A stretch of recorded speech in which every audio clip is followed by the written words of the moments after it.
बुधवार को कैबिनेट की बैठक हुई और बैठक में इस बार 28 एजेंडों पर मुहर लगी है। अगर कहें तो सम्राट सरकार की तरफ से फिर से 28 एजेंडों पर मुहर लगाई गई है और इसे क्रियान्वयन के लिए अग्रसारित कर दिया गया है, आगे बढ़ा दिया गया है। लेकिन इन सारे मुद्दों की अगर बात करें, एजेंडों की बात करें, तो इसमें सबसे महत्वपूर्ण जो एजेंडा है वो इस वक्त चर्चा में है, वो टोल टैक्स को लेकर है। सम्राट सरकार ने फिर से टोल टैक्स बढ़ाने की जो है वो अब निर्णय ले ली है। इस मामले को देखते हुए हम सीधा आपको पूरी जो जानकारी है वो हम सीधा आपको सुनवा रहे हैं कि क्या कुछ हुआ है, 28 एजेंडों में किस किस पर मुहर लगा है, कैसे कैसे क्या परिवर्तन होने वाला है, उसके बाद हम विस्तृत बातचीत करेंगे। आज का पहला एजेंडा उच्च शिक्षा विभाग का था, जिसमें बिहार राज्य विश्वविद्यालय सेवा आयोग कार्य संचालन संशोधन नियमावली 2026 की स्वीकृति दी गई। इसमें यह प्रावधान किया गया है, पहले था कि अध्यक्ष एवं जो सदस्य हैं उस आयोग के, उन्हीं की अध्यक्षता में इंटरव्यू के लिए बोर्ड गठित हो सकता था। अब राज्य सरकार की अनुमति से प्रोफेसर स्तर के अंतर्गत अलग से भी बोर्ड गठित किया जा सकता है। यानी अगर ज्यादा बोर्ड गठित करने की आवश्यकता हो तो वो अब किया जा सकेगा, यह इसमें प्रावधान किया गया है।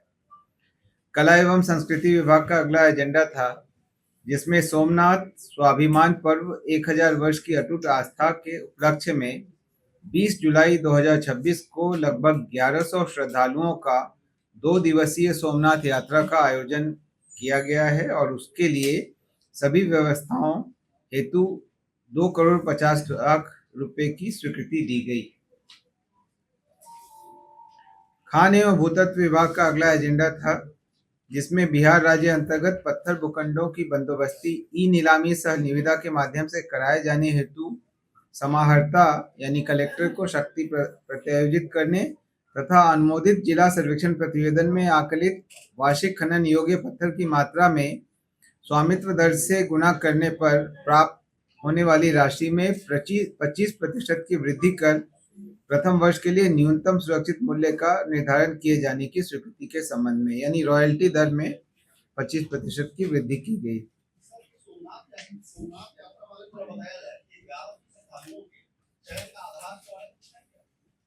ये तो मेरे पास उपलब्ध नहीं है।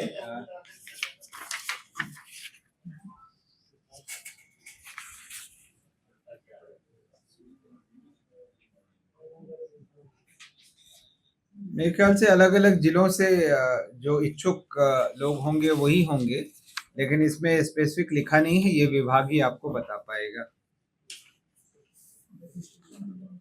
ग्रामीण विकास विभाग का अगला एजेंडा था, जिसमें विकसित भारत जी राम जी योजना अंतर्गत अकुशल मजदूरों को न्यूनतम मजदूरी भुगतान के लिए लीड एवं लिफ्ट का प्रावधान किया गया है। ग्रामीण विकास विभाग का ही अगला एजेंडा था, जिसके अंतर्गत विकसित भारत जी राम जी योजना के लिए बिहार रूरल डेवलपमेंट सोसाइटी को नोडल एजेंसी के रूप में नामित किया गया तथा इसके कार्यान्वयन हेतु पूर्व से गठित संस्थागत संरचना को अधिकृत करने की स्वीकृति दी गई। न्यूनतम मजदूरी तो उसके बारे में इस मामले में जिक्र नहीं है, लेकिन न्यूनतम मजदूरी का दर आज जो चर्चा हुई वो 256 था, बढ़ा करके शायद 300 कर दिया गया है। ये आपको एक बार कंफर्म कर लेना होगा, लेकिन मेरी जानकारी के अनुसार शायद उसको 300 कर दिया गया है, पहले से 256 था।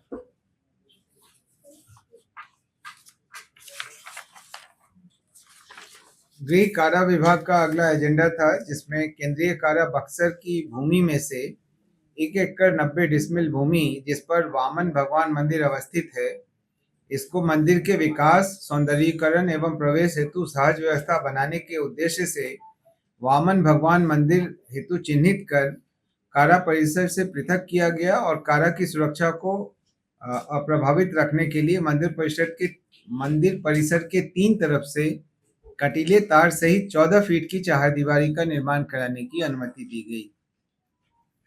नगर विकास एवं आवास विभाग का अगला एजेंडा था, जिसमें पटना नगर निगम द्वारा 200 करोड़ रुपए तक का निगम बॉन्ड जारी करने से संबंधित प्रस्ताव पर स्वीकृति दी गई।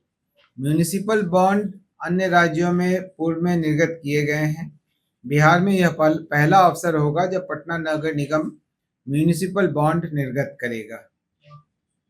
पर्यावरण, वन एवं जलवायु परिवर्तन विभाग का अगला 2 एजेंडा था, जिसमें पटना जू के लिए पूर्व से सृजित 29 पदों के प्रत्यर्पण की स्वीकृति दी गई और पटना जू एवं विकास सोसाइटी जिसका गठन किया गया है, उसके सफल निर्वहन एवं संचालन हेतु एक नियमित पद एवं तकनीकी प्रकृति के 22 संविदा आधारित कुल 23 पदों के सृजन की स्वीकृति दी गई।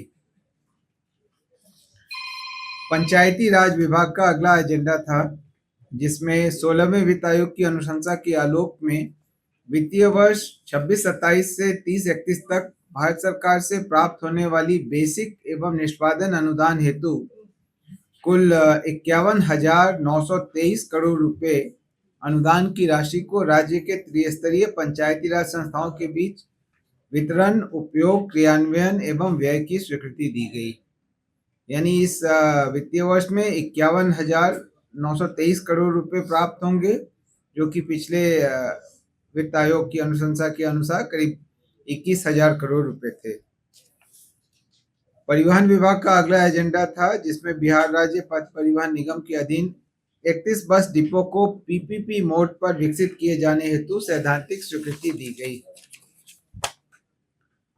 राजस्व एवं भूमि सुधार विभाग का अगला एजेंडा था, जिसमें गया जिला अंतर्गत डोभी अंचल के विभिन्न मौजा के खाता एवं खेसरा की कुल प्रस्तावित रकबा 35 एकड़ 19 डिसमिल जमीन जो अनाबाद बिहार सरकार की भूमि है, इसको अमृतसर कोलकाता इंडस्ट्रियल कॉरिडोर परियोजना अंतर्गत NH2 के डोभी मोड़ से चंदाग्राम होते हुए बबनदेव जंगल के पास पक्की सड़क तक 4 लेन पथ निर्माण हेतु पथ निर्माण विभाग को हस्तांतरित करने की स्वीकृति दी गई। अगला एजेंडा भी राजस्व एवं भूमि सुधार विभाग का था, जिसमें पूर्णिया जिला के अंतर्गत पूर्णिया पूर्व में करीब 5 एकड़ 15 वर्ग करीब भूमि, खास महल की जो भूमि है, इसको नवीन केंद्रीय विद्यालय की स्थापना हेतु केंद्रीय विद्यालय संगठन शिक्षा मंत्रालय भारत सरकार को 1 रुपये के टोकन मूल्य पर 30 वर्षों के लिए लीज नवीकरण विकल्प के साथ बंदोबस्त किए जाने की स्वीकृति दी गई। ऐसा ही अगला एजेंडा भी राजस्व एवं भूमि सुधार विभाग का है, जिसमें नालंदा में राजगीर अंचल के अंतर्गत 5 एकड़ भूमि नवीन केंद्रीय विद्यालय की स्थापना हेतु केंद्रीय विद्यालय संगठन शिक्षा मंत्रालय भारत सरकार को 1 रुपये के टोकन मूल्य पर 30 वर्षों के लिए लीज नवीकरण विकल्प के साथ बंदोबस्त किए जाने की स्वीकृति दी गई। राजस्व एवं भूमि सुधार विभाग का अगला एजेंडा था, जिसमें बिहार नौका घाट बंदोबस्ती एवं प्रबंधन नियमावली 2026 की स्वीकृति दी गई। इसमें कई सारे प्रावधान किए गए हैं। यह नियमावली को लागू करने का विषय काफी समय से विचाराधीन था।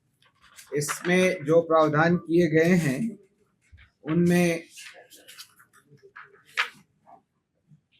लोक नौका घाट घोषित करने की प्रक्रिया, उसकी बंदोबस्ती की प्रक्रिया, उनके नियंत्रण, स्थानीय प्राधिकार द्वारा उनके नियंत्रण और प्रबंधन की व्यवस्था, पथकर के संग्रहण का प्रावधान इत्यादि काफी सारे प्रावधान किए गए हैं। इससे अब इसके रेगुलेशन में मदद मिलेगी।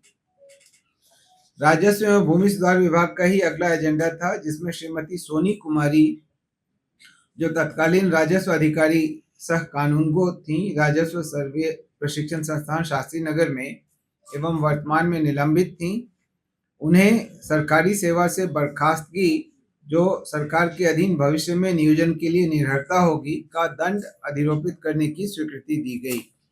ये अनुपस्थित चल रही थी। सूचना एवं जनसंपर्क विभाग का अगला एजेंडा था, जिसमें बिहार बाह्य विज्ञापन नियमावली 2026 के अनुमोदन की स्वीकृति दी गई। विधि विभाग का अगला एजेंडा था जिसमें व्यवहार न्यायालय भोजपुर में 20 पीओ आवास, अपर जिला एवं सत्र न्यायाधीश आवास, प्रधान न्यायाधीश आवास एवं न्यायिक आवासीय परिसर के बाहरी चहारदीवारी के निर्माण के लिए पूर्व की स्वीकृति को पुनरीक्षित करते हुए 21,59,87,000 रुपए की पुनरीक्षित स्वीकृति दी गई। सिविल विमानन विभाग का अगला एजेंडा था जिसमें वीरपुर हवाई अड्डा के विकास हेतु 88.83 एकड़ भूमि अर्जित किए जाने हेतु राज्य स्कीम मद से अतिरिक्त अनुमानित मुआवजा 29,56,99,196 की प्रशासनिक स्वीकृति दी गई।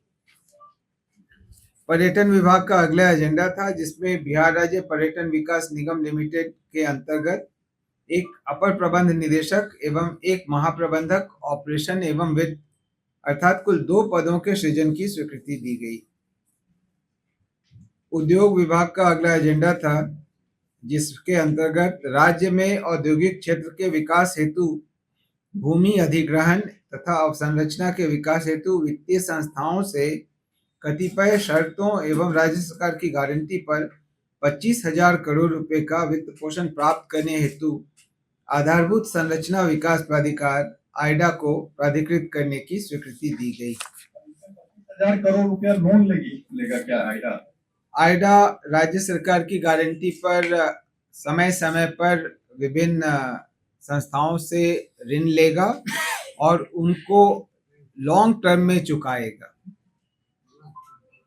गन्ना उद्योग विभाग का अगला 2 एजेंडा था जिसमें गन्ना यांत्रिकीकरण योजना के कार्यान्वयन हेतु 34,59,71,000 रुपए तथा राज्य योजना अंतर्गत कृषि रोडमैप के अंतर्गत मुख्यमंत्री गन्ना विकास कार्यक्रम अंतर्गत बीज विकास योजना के कार्यान्वयन हेतु 37,93,05,000 रुपए के निकासी एवं व्यय की स्वीकृति दी गई। पथ निर्माण विभाग का अगला एजेंडा था जिसमें Bihar state road development corporation limited एवं बिहार राज्य पुल निर्माण निगम लिमिटेड को विभाग द्वारा स्वीकृत तथा हस्तांतरित योजनाओं के क्रियान्वयन हेतु वित्तीय संस्थाओं से कतिपय शर्तों एवं राज्य सरकार की गारंटी पर क्रमशः 15,000 करोड़ रुपए एवं 6,000 करोड़ रुपए का वित्त पोषण प्राप्त करने हेतु प्राधिकृत किया गया। पथ निर्माण विभाग का ही अगला एजेंडा था जिसमें Bihar road user fees determination of rates and collection rules 2026 को अंगीकृत करने की स्वीकृति दी गई, यानी बिहार पथ उपयोगकर्ता शुल्क दरों का निर्धारण एवं संग्रहण नियमावली 2026 को अंगीकृत करने की स्वीकृति दी गई। सर इसमें थोड़ी जानकारी दे दीजिए हम लोग को। इसमें काफी विस्तृत है बेसिकली सर हम लोग को चाहिए। हाँ, पहले से इसमें प्रावधान नहीं था। जैसा भारत सरकार ने अभी टोल कलेक्शन के संबंध में प्रावधान किया है उसको ध्यान में रखते हुए उसके समकक्ष बिहार सरकार ने यह नीति बनाई है।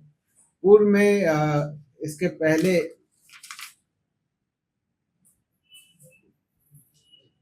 बिहार पथकर अधिनियम नियमावली 1979 लागू थी जो वर्तमान परिप्रेक्ष्य में अप्रासंगिक हो चुका है। ठीक है सर क्या होगा ये? दर्द अलग अलग है, अलग अलग चीजों के लिए क्योंकि कॉपी दिलवाइए। ये तो जैसे ही ये संभव है कि आज ही वो वेबसाइट पर अपलोड कर देंगे। वेबसाइट पर तो रहेगा ही रहेगा। सर आईपीआरटी को अगर दे देंगे सर तो ग्रुप में डाल देगा तो इसमें दर का मैं बता देता हूँ। किलोमीटर के हिसाब से दर निर्धारित की गई है और किनको इससे एग्जेम्पशन रहेगा उसका निर्धारण किया गया है। फास्टैग इत्यादि का प्रावधान किया गया है। मैं बता देता हूँ, कार, जीप, वैन और लाइट मोटर व्हीकल का 1 रुपये 25 पैसे प्रति किलोमीटर ये बेस रेट है। लाइट कॉमर्शियल व्हीकल का 2 रुपये है। बस या ट्रक का जो 2 एक्सल के हैं 4 रुपये 25 पैसे है। 3 एक्सल कॉमर्शियल व्हीकल का 4 रुपये 60 पैसे है और हेवी कंस्ट्रक्शन मशीनरी का 6 रुपये 65 पैसे है, और ओवर साइज्ड व्हीकल जो 7 या उससे ज्यादा एक्सल के हैं वो 8 रुपये 10 पैसे है। ये बेस रेट है।